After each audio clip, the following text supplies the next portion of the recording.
Senior advocate Prashant Bhushan ने supreme court में contempt के मामले में एक नया एफिडेविट दाखिल किया है। कंटेम्प्ट मामले में दोषी करार दिए जाने के बाद प्रशांत भूषण ने अपने बयान में कोई बदलाव नहीं किया है और न ही बिना शर्त माफी मांगी है। उन्होंने सफाई में कहा है कि उनकी ओर से किया गया ट्वीट अदालत और संविधान की रक्षा के लिए था। प्रशांत भूषण ने कहा कि उनका बयान सद्भावनापूर्ण था और माफी मांगने पर उनकी अंतरात्मा की अवमानना हो जाएगी। उनकी जो अंतरात्मा है उसका कंटेम्प्ट हो जाएगा। पहले महात्मा गांधी के बयान का जिक्र करते हुए उन्होंने कहा था कि मैं दया की अपील नहीं करता हूं, कोर्ट जो सजा देगा मैं भुगतने को तैयार हूं। कोर्ट के फैसले पर प्रशांत भूषण ने कहा था कि मुझे दुख है, पीड़ा है कि मुझे अदालत की अवमानना का, कंटेम्प्ट का दोषी ठहराया गया है, जिसकी महिमा मैंने एक दरबारी या जय जयकार के रूप में नहीं की। प्रशांत भूषण के वकील राजीव धवन ने अदालत को यह भी बताया था कि प्रशांत भूषण के बयान को जस्टिस आर.एम. लोढ़ा, कुरियन जोसेफ और ए.पी. शाह ने भी समर्थन दिया है। उन्होंने कोर्ट से सवाल किया था कि वो भी सब कंटेम्प्ट कर रहे हैं कोर्ट का। पिछली सुनवाई में कोर्ट ने कहा था कि अगर प्रशांत भूषण माफीनामा देते हैं तो उस पर विचार किया जाएगा। प्रशांत भूषण ने 2 अलग अलग ट्वीट में चीफ जस्टिस ए.एस. बोबड़े और 4 चीफ जस्टिस रहे जजों पर टिप्पणी की थी। उन पर सरकार के साथ मिलकर कोर्ट की गरिमा खत्म करने का आरोप लगाया था। मेरे साथ है Sanjay Chadha, senior advocate, supreme court. Sanjay, बहुत शुक्रिया हमेशा की तरह अपना वक्त देने के लिए। मेरा पहला सवाल है, प्रशांत भूषण ने माफी नहीं मांगी, ऐसे में अगर उन्हें सजा होती है तो इस सजा के क्या मायने होंगे, भविष्य में इसे किस रूप में देखा जाएगा? देखिए, ये एक कानूनी तौर पे व्यवस्था अगर ऐसी आती है तो निश्चित तौर पे एक बहुत बड़ा तबका है जो इस चीज पे अभी भी प्रश्न उठा रहा है और यही हम देख भी रहे हैं कि मैं आपको बल्कि अपनी बात को शुरुआत करने से पहले मैं एक इंसिडेंस बताना चाहता हूँ। एक केस होता था इंग्लैंड में, स्पाइक हेचर का केस, जिसमें डेली मिरर जो अखबार है उसने एक निर्णय आने पे कहा था, उन्होंने लिखा था कि बेसिकली 3 जजेस का निर्णय था। उसमें उन्होंने कहा था कि ये 3 जजेस के बारे में यू ओल्ड फूल्स, ये हेडलाइन थी। तो उसमें कंटेम्प्ट का नोटिस जारी करने से पहले नहीं किया था और जस्टिस लॉर्ड टेम्पलमैन थे। उन्होंने कहा था कि देखिए, इसमें 2 बातें कही हैं।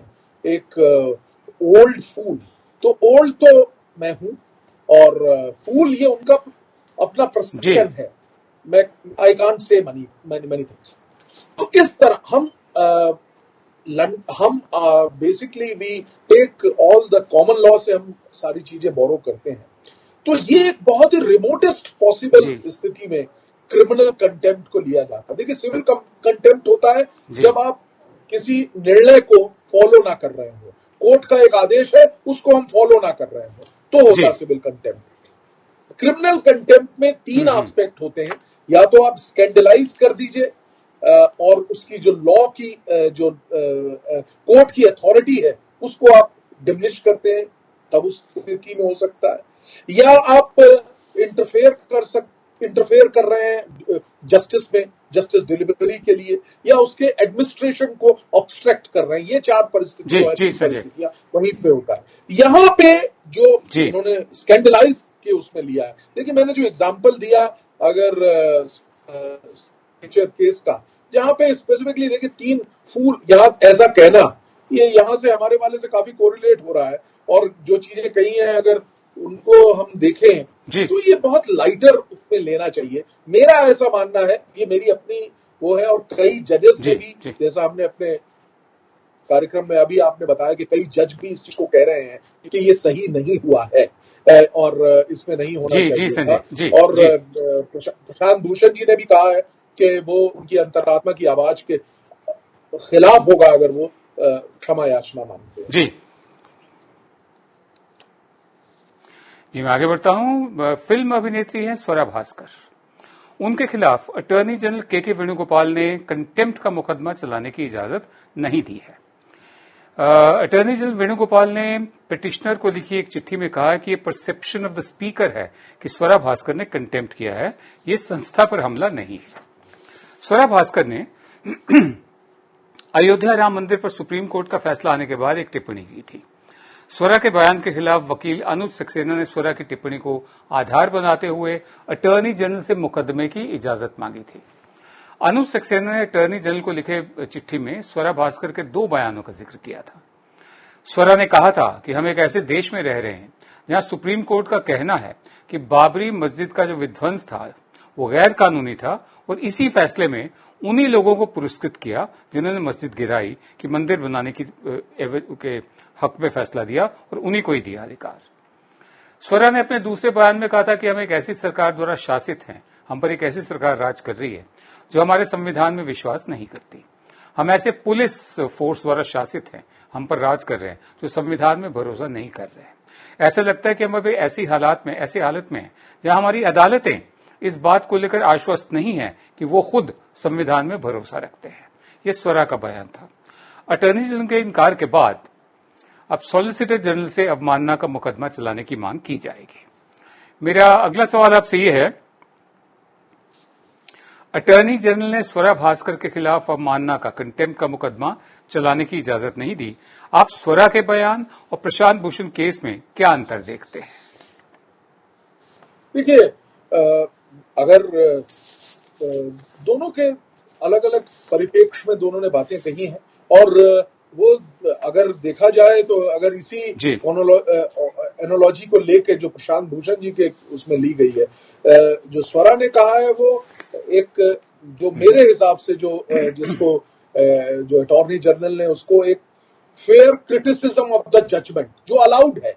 देखिए, सेक्शन 3 में ही इसको फर्दर अलाउ किया गया है कि अगर आप जजमेंट का क्रिटिसिज्म कर रहे हैं तो ये अलाउड है।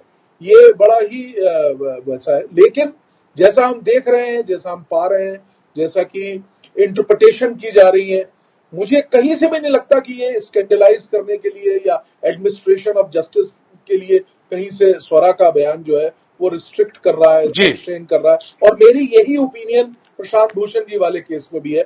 तो मैं एक बड़ी फेयरनेस के साथ, अपने विवेक के साथ ये कह रहा हूं कि ये एक फेयर क्रिटिसिज्म है जो स्वरा ने किया है।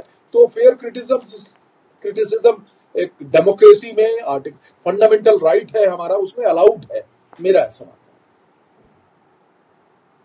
है। जी, मैं आगे बढ़ता हूं। हम प्रशांत भूषण का जो जिक्र किया इन्होंने, सुप्रीम कोर्ट ने प्रशांत भूषण को बेशक दोषी माना हो, लेकिन जुडिशरी से जुड़े हुए बहुत से लोग उनका खुलकर समर्थन कर रहे हैं।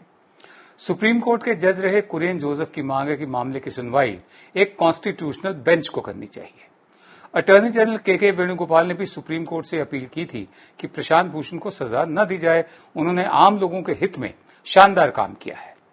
अटॉर्नी जनरल रहे सोली सोराब जी ने भी भूषण का समर्थन करते हुए सुप्रीम कोर्ट से उन्हें सजा न देने की अपील की है। सुप्रीम कोर्ट और हाई कोर्ट के 13 रिटायर्ड जस्टिस समेत 3000 से ज्यादा लोग प्रशांत भूषण के समर्थन में कैंपेन चला रहे हैं।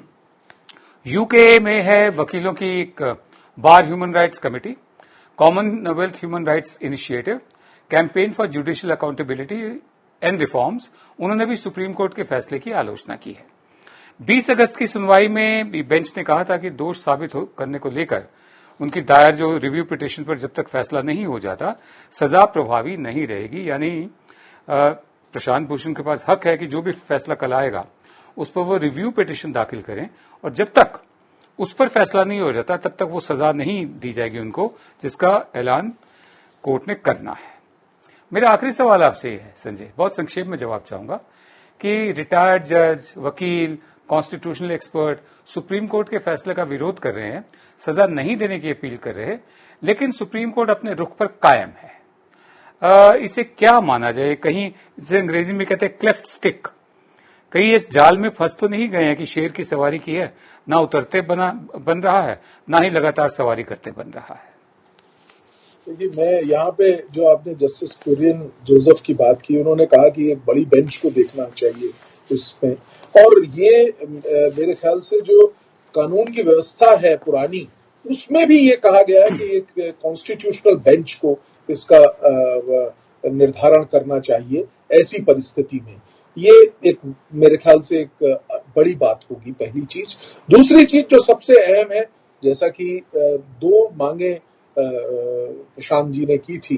पहली कि दूसरी बेंच को ये दे दिया जाए। निर्णय आपने दे दिया है, जो मेरे पर जो मुझे सजा मिलनी है उसका निर्णय दूसरी बेंच करे, पहला चीज। और दूसरा, जब तक कि रिवीजन नहीं होता तब तक के लिए इसको क्यों नहीं आप पोस्टपोन कर देते। और तीसरी बात जो कि 3000 लोगों ने लिख के दी है कोर्ट को, कि इस पीरियड में जब कोरोना चल रहा है और ऐसी स्थिति में हमको ऐसा लगता है कि आप जब सुनवाई पुनः करें और वो सुनवाई जब कोर्ट पूर्णतः खुल जाए उसके बाद करें, ये एक बात है। और दैट्स व्हाट आई फील। मेरे ख्याल समय का अभाव है, मैं यहीं पे विराम दूंगा।